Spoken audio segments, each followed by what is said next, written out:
Hey friends, Lisa and Melanie. yay! We're super excited to be chatting with you again today. Um, Today we're just kind of diving deeper into this conversation around purpose.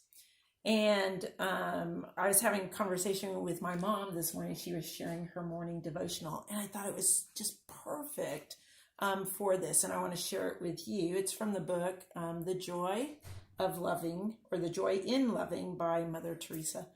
The thought that we were breaking open this morning was this. I was asked why I did not give a rod with which to fish in the hands of the poor, rather than give the fish itself, as this makes them remain poor. So I told them, the people whom we pick up are not able to stand with a rod. So today I will give them fish, and when they are able to stand, then I shall send them to you, and you can give them the rod. That is your job.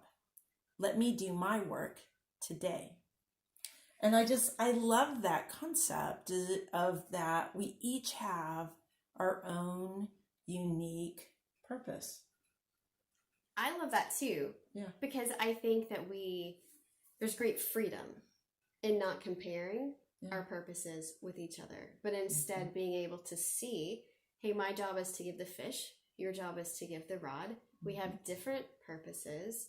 See them and celebrate those differences, knowing that that's really God's good design of this interconnected body, right? Like your purpose supports me, it undergirds me in some way, and what he's gifted me to do is unique, and it's going to be interdependent, interlinked to what you're doing as well. And I think we see that in Ephesians 4, where we're told, he makes some evangelists, he makes some prophets. We go through, there's all these different pieces of the body that all have to work together. And there's this great conclusion of when all the pieces are doing their job, that's when the whole reaches completion.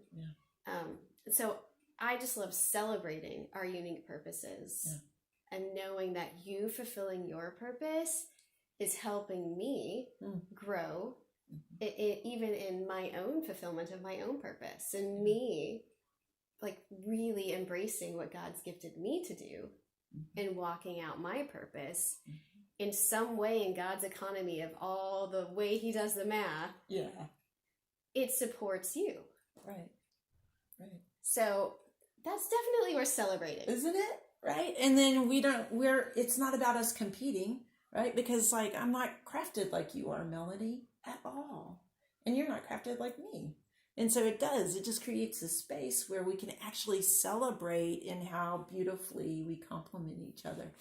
So this week, as we're breaking open this conversation of purpose, I think the biggest thing is spending a little bit of time and asking yourself the question, do you find yourself kind of celebrating the different purposes or the differences, or do you find yourself actually comparing yourself more often? And if you find yourself kind of comparing your purpose in life to somebody else's, I think the old saying, focus on your own road to hoe might come in handy. Just focus on how he uniquely crafted you, and you focus on that. Well, that's where the freedom comes from, right? From feeling that you don't, because the insecurity comes from the comparing. The freedom comes from appreciating how God created you. I love that. Yeah. So spend some time appreciating how God created you this week. All right. Thanks so much, friends. Have a great one. Bye.